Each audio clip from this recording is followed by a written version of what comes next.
ਤੁਹਾਡੇ ਨਾਲ ਵਿਚਾਰ ਸਾਂਝੇ ਕਰਨ। ਅੰਬੈਸਡਰ ਕੇਸੀ ਸਿੰਘ ਹੋਰਾਂ ਨੇ ਡਿਪਲੋਮੇਸੀ ਦੇ ਵਿੱਚ ਜੋ ਆਪਣਾ ਰੋਲ ਨਿਭਾਇਆ, ਕਿਰਦਾਰ ਨਿਭਾਇਆ। ਅਸੀਂ ਜਿਸ ਵੇਲੇ ਬੜੀ ਹਾਈਪਰ ਕਮਿਊਨੀਕੇਸ਼ਨ ਵਾਲੀ ਦੁਨੀਆ ਦੇਖੀ ਹੈ ਤੇ ਫਿਰ ਉਹ ਡਿਪਲੋਮੈਟਿਕ ਸਕਿੱਲਸ ਕਿਵੇਂ ਮੀਡੀਆ ਦੀ ਕਮਿਊਨੀਕੇਸ਼ਨ ਦੀ ਉਸ ਵਰਲਡ ਵਿੱਚ ਲੈ ਕੇ ਆਉਂਦੇ ਨੇ। ਬਹੁਤ ਘੱਟ ਡਿਪਲੋਮੈਟ ਇਸ ਤਰ੍ਹਾਂ ਦੇ ਨੇ ਜਿਨ੍ਹਾਂ ਨੂੰ ਲੋਕ ਇਸ ਕਦਰ ਪਛਾਣਨ ਲੱਗ ਜਾਣ।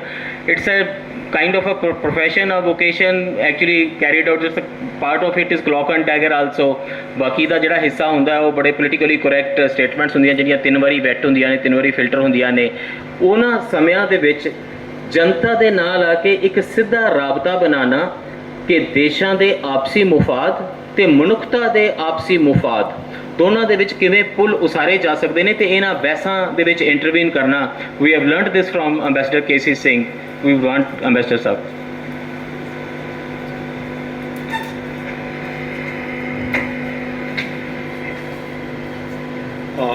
बहुत बहुत मेहरबानी जी। पहला तो मैनू इत्थे बुलाउण दा बहुत बहुत शुक्रिया। तुसीं धन्नवाद मैनू निमंत्रण दिता, मैं अज आया। एक माफ़ी चाहना क्योंकि दिल्लियों मैं 6 बजे का चलिया हुए हैं, 5.5 घंटे कदे नहीं लगे। गडकरी साहब रोज़ कह देंगे है मैं आ सड़क बनाती, ਉਹ बनाती, श्रीनगर 3 घंटे पहुँच जाओगे, बॉम्बे 6 घंटे पहुँच जाओगे। समालखा तो पहला GT रोड बंद, पुलिसिया ने तुहानूं कहा जी पिंडां दे विचों हो के हुण अगे जाओ तुसीं। ਇਹ ਤਾਂ ਹੈਗੀ ਸਾਡੀ सुपर हाईवे ਜਿਹੜੀਆਂ ਹੋਣ ਵਾਲੀਆਂ ਹੈਗੀਆਂ ਉਹ ਖੁੱਲੀਆਂ ਨਹੀਂ, ਹਾਲੇ ਉਹਨਾਂ ਨੇ ਨਵੀਆਂ ਬਣਾਉਣੀਆਂ ਹੈ ਕਿਉਂਕਿ ਠੇਕੇਦਾਰ ਹੈਗੇ, ਉਹਨਾਂ ਦੇ ਪੈਸੇ ਚੰਗੇ ਬਣ ਰਹੇ ਆ। ਚਲੋ ਬਣ ਜਾਣਗੀਆਂ, ਦੇਖਾਂਗੇ ਕੀ ਹੁੰਦਾ। ਸੋ ਇਹ ਸਾਰਕ ਵੀ ਇੱਕ ਤਰ੍ਹਾਂ ਦੇ जोड़ है, किमें जोड़िए इनू। अच्छा, मैं सिर्फ एक दरखास्त करूँगा कि पंजाबी की जगह मैं कोशिश करता हिंदी च बोलना क्योंकि मनीशंकर आयर जी बहुत सत्कार योग सीनियर हैं सर्विस में, उनको पंजाबी नहीं समझ आ रही, तो इसलिए मैं समझता हूँ या तो अंग्रेज़ी में बात करें या हिंदी में। तो अगर आप कबूल करें तो हिंदी में कर सकते हैं क्योंकि अंग्रेज़ी में फिर शायद कईयों को पसंद ना आए। हालांकि पिछले 1 साल का मैं पंजाबी में ज़्यादा यूज़ टू हुआ हूँ हिंदी से, तो हिंदी में बात करते हैं जी ताकि आपको भी समझ आए। देखो, सार्क की एक हेनरी किसिंजर ने बड़ी दिलचस्प बात कही। वो कहता है जो बड़े देश होते हैं उनको प्यार नहीं चाहिए, उनको मान्यता चाहिए, इज्जत चाहिए। तो इसलिए जब बड़ा देश कोई दिशा में जाता है ये सोचे नहीं जाता कि साथ वाले देश मेरे को प्यार करेंगे कि नहीं, क्योंकि वो तो शायद नहीं करेंगे। क्योंकि सार्क की प्रॉब्लम क्या है कि हिंदुस्तान इतना बड़ा है दूसरों के मुकाबले कि वो तकरीबन सारे सोचते हैं कि इससे कैसे बचना, हम किसके साथ जुड़ के चलें। जब ये सार्क बन रहा था, मैं राष्ट्रपति भवन में था, तो ज्ञानी जी को मिलने केवल सिंह पुराने फॉरेन सेक्रेटरी थे, वो आए। तो उन्होंने केवल सिंह जी से पूछा, केवल सिंह जी इसमें क्या फ़ायदा है हमें सार्क बनाने में। तो केवल सिंह जी ने अपना विदेश मंत्रालय का उनको बताया कि इसमें ये होता है जी, रीजनल इंटीग्रेशन हो जाएगी।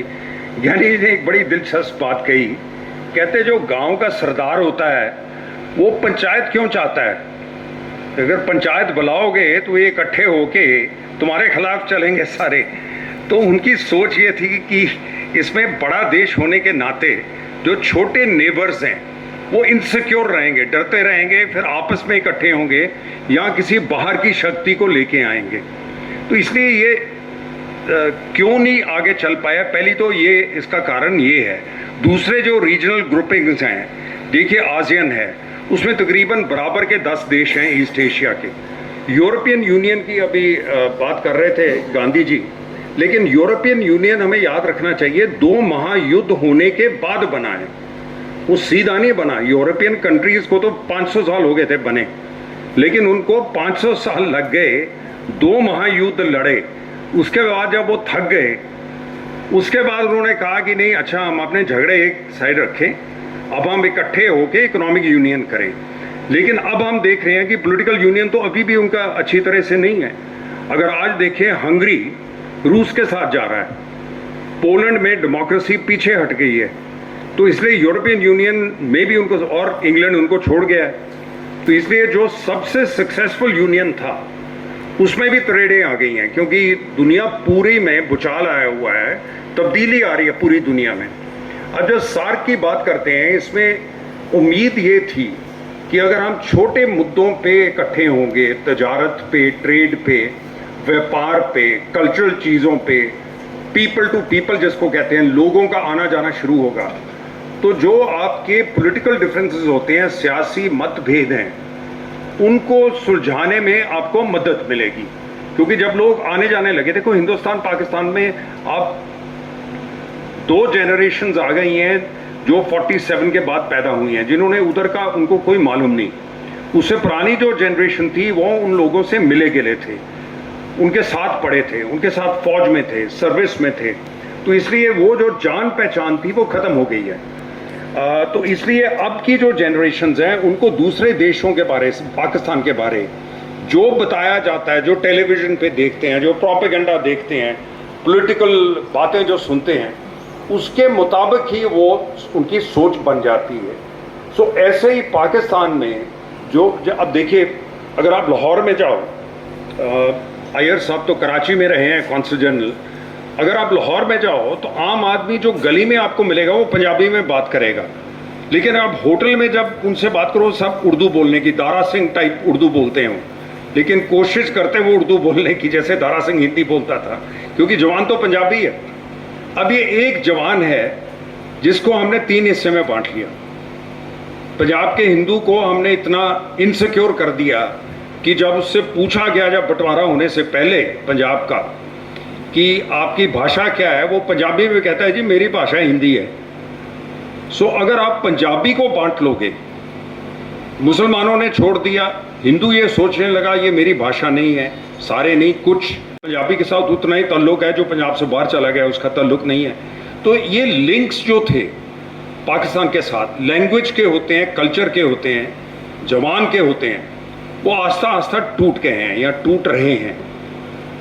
तो इसलिए अगर सार्क को चलते करना है, जब तक हिंदुस्तान पाकिस्तान के मतभेद खत्म नहीं होते, सार्क आगे नहीं चल सकता, क्योंकि बाय कंसेंसस है। कोई भी समिट है, अगर एक भी देश कहे मैं नहीं आता तो मीटिंग नहीं हो सकती। कोई भी आपने वहाँ पे मत पास करना है तो कंसेंसस से पास होगा।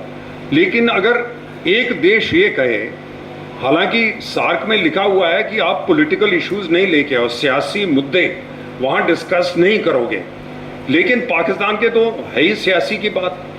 तभी पाकिस्तान के साथ जो हमारा डायलॉग था, जो अब तो खैर ख़त्म ही हो गया तो वो डायलॉग के 6 डब्बे बनाए हुए थे सब्जेक्ट्स के।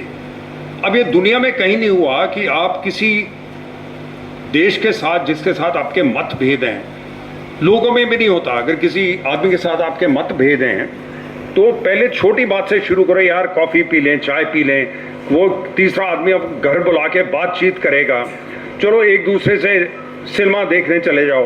ये तो नहीं हो सकता ना, मेरी लड़की के साथ आपके लड़के की शादी कर दो।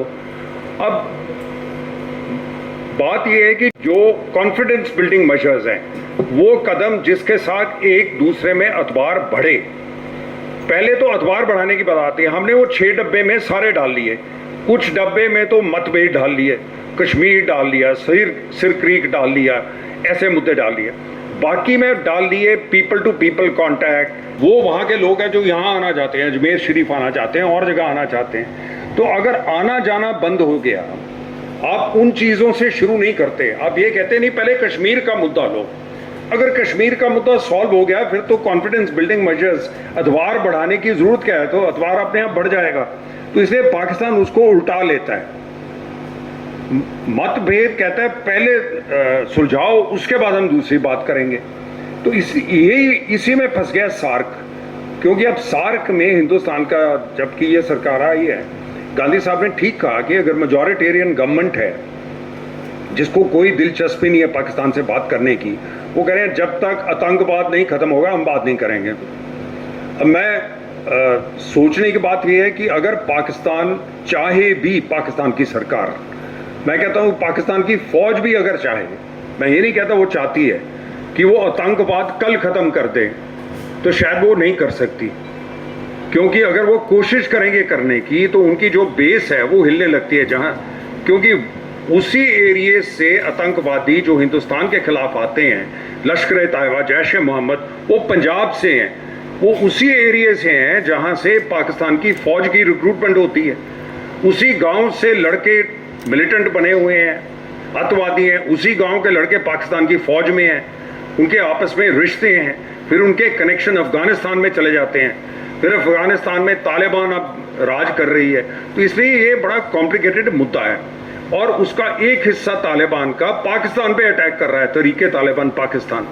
तो ये इतना कॉम्प्लिकेट हो गया है कि इसमें मैं ये सोचता हूँ कि अगर पाकिस्तान, देखो अगर पाकिस्तान कर सकता तो सबसे करीब जब हम पाकिस्तान में बातचीत में आए तब था जब मुशर्रफ प्रेसिडेंट था, क्योंकि वो आर्मी चीफ भी था, प्रेसिडेंट भी था, तो इसलिए सारे अख्तियार उसके हाथ में थे।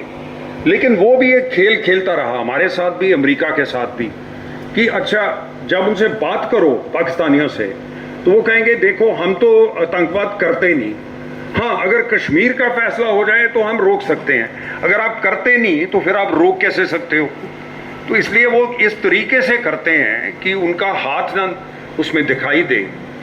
और बीजेपी सरकार ने यह तय किया कि देखो बार बार वाजपेयी तो अब बीजेपी के थे, उनके साथ भी 2 बार हो लिया। लाहौर गए, मैं उस टाइम स्पोक्समैन था मिनिस्ट्री का, मैं गया लाहौर में, और जब वो बातचीत कर रहे थे उसी टाइम मुशर्रफ प्लान कर रहा था कि कारगिल पे हमला कैसे करना है। तो इसलिए 2-3 बार जब हिंदुस्तान के साथ हो लिया, 2 बार मनमोहन सिंह के साथ हुआ, 2 बार वाजपेयी के साथ, कि आप बातचीत शुरू करो। फिर आतंकवादियों का जब हमला होता है तो प्रधानमंत्री पे प्रेशर आता है कि आप बातचीत क्यों कर रहे हो, आप इसको तो रोक नहीं रहे। तो इसलिए जब तक अब ये बन गया मुर्गी और अंडा, अंडा पहले आएगा मुर्गी पहले आएगी, तो इसलिए ये और कॉम्प्लिकेट इसलिए हो गया कि जो सरकार अब हिंदुस्तान में है उसकी बड़ी कम दिलचस्पी है इनके साथ बात करने की। वो ये समझते हैं कि इसके साथ हिंदुस्तान में एक पोस्चर बनता है। देखिए पिछली इलेक्शन 2019 की जो जीती है बीजेपी, उसमें जो एरियल अटैक बालाकोट का अटैक हुआ, जो दूसरा हुआ, उसका फायदा हुआ बीजेपी को। तो इसलिए वो अपना एक स्टैंड लेते हैं कि हम जी जीरो टॉलरेंस है हमारी टेररिज्म की। अब तो उन्होंने 370 कर दिया और कहीं कुछ कर दिया, वो और कॉम्प्लिकेट कर दी। अब क्योंकि पाकिस्तान कहता है, अब पाकिस्तान कहता है हमने बातचीत नहीं करनी, आप पहले कश्मीर को वहीं वापस ले जाओ जहां पे वो था आर्टिकल 370 रद्द करने से पहले। अब वो कौन करेगा यहाँ पे? तो अब एक नया मुद्दा आ गया जो पहले नहीं था। तो इसलिए मेरे को लगता है कि सार्क तो आगे नहीं चलने वाली, और इसमें कोई हमें ज़्यादा चिंता भी नहीं करनी चाहिए, क्योंकि सार्क में से निकाल के हमने बिम्स्टेक बना लिया है। ये हिंदुस्तान ने 1997 में जब उन्होंने ये देखा, तो देवगौड़ा की सरकार थी, लेकिन उन्होंने ये देखा कि अगर ये नहीं आगे चलता सार्क, तो इसका आधा हिस्सा निकालो, आप पाकिस्तान को निकाल दो। लेकिन अकेला पाकिस्तान को निकालते तो बुरा लगना था, साथ में मालदीव्स भी निकाल दिया। बाकी के जो उस टाइम के 5 देश थे उनके साथ 2 मिला लिए, इधर बे ऑफ बंगाल के, म्यांमार और उसके साथ थाईलैंड, इनको मिला के 7 देशों का बिम्स्टेक बना लिया। तो ये एक तरह का ब्रिज बन गया आसियान तक, ईस्ट एशिया तक। तो उन्होंने कहा कि अच्छा इसको बंद रहने दो, पाकिस्तान ने करना करे, नहीं करना ना करे, बाकी के जो 5 देश हैं उनको तो आपस में चलना चाहिए ना। तो बिम्स्टेक का अभी समिट भी हुआ है, 2022 में हुआ है वर्चुअल समिट, और उसमें उन्होंने तय किया है कि ये मुद्दे हैं, पहले इन्होंने 15 मुद्दे किए थे, अब 7 कर लिए मुद्दे, कि ये 7 मुद्दे कनेक्टिविटी कैसे हो। तो अब सिचुएशन ये है कि इस तरीके से चलेगा। तो देखो मोटी बात एक जो मैं इसके बाद करना चाहता हूँ कि ये रीजनल ग्रुपिंग्स, पहले बोल रहे थे अपने प्यारेलाल गर्ग जी, उन्होंने जो पुराने समय में था, मैं अभी मणिशंकर अय्यर जी को बता रहा था, गुजराल डॉक्ट्रिन। गुजराल डॉक्ट्रिन क्या था कि हम बड़ा देश हैं, तो इसलिए अगर जो हमारे पड़ोसी हैं अगर वो कुछ नहीं चाहते, हमें 2 कदम आगे बढ़ना चाहिए, हमें कोई चीज़ देनी चाहिए। ये नहीं है कि हाफ वे मिलेंगे या आधा आधा करेंगे, आधा तुम आ गया हो आधा मैं आऊँगा। उन्होंने कहा हम बड़ा देश है, तो बड़े देश के होते हुए ये गुजराल डॉक्ट्रिन है पुराना, लेकिन वो ज़्यादा सक्सेसफुल नहीं रहा, क्योंकि अगर आप करेंगे पाकिस्तान के साथ तो उसका कोई खास फायदा नहीं होता। लेकिन एक चीज़ और भी ध्यान में रखनी पड़ेगी कि दुनिया सारे देशों की इंटरनल पॉलिटिक्स में बहुत तब्दीली आ गई है पिछले 30-40 साल में। अब देखिए कम्युनिस्टों का कंट्रोल आ गया नेपाल में। अब कम्युनिस्ट अगर वहाँ पे राज करेंगे, अभी तो नहीं है, पहले कर रहे थे, तो उनका कुछ झुकाव चीन की तरफ जाता है। वो देखो चीन के साथ तो हमेशा नेपाल, चीन और हिंदुस्तान को एक दूसरे को दोनों को इस्तेमाल करता था कि अपना कैसे फायदा उठाना है। लेकिन कम्युनिस्टों के आने के बाद जो हिंदुस्तान का वहाँ पे पकड़ थी वो कुछ कम हुई। नेपाल के अंदर, श्रीलंका के अंदर राजा पक्सा आ गए, उन्होंने चीन को ले आए खींच के। तो इसलिए अगर पुराने टाइम में 80s 90s में प्रॉब्लम क्या होती थी कि शीतल युद्ध के टाइम, कोल्ड वॉर के टाइम अमेरिका दखल अंदाजी करता था, पाकिस्तान में दखल अंदाजी की, उनके साथ अलायंस कर लिया। तो इसलिए बाहर की ताकतें आके इस रीजन में अपनी पकड़ बनाने के लिए देशों को साथ लगा लेते थे। और हिंदुस्तान के रिश्ते उस टाइम अमेरिका के साथ वैसे नहीं थे जैसे अब हैं, तो इसलिए वो एक तरेड़ें तो वहाँ से चलती थी। अब उसकी जगह ले ली है चीन ने। तो आपके सार्क रीजन के अंदर, चाहे वो बांग्लादेश हो, अब बांग्लादेश की सरकार के साथ तो हमारी बड़ी हम करीबी हैं, लेकिन फिर भी वहाँ पे उन्होंने चीन से मिलिट्री हेल्प ली है।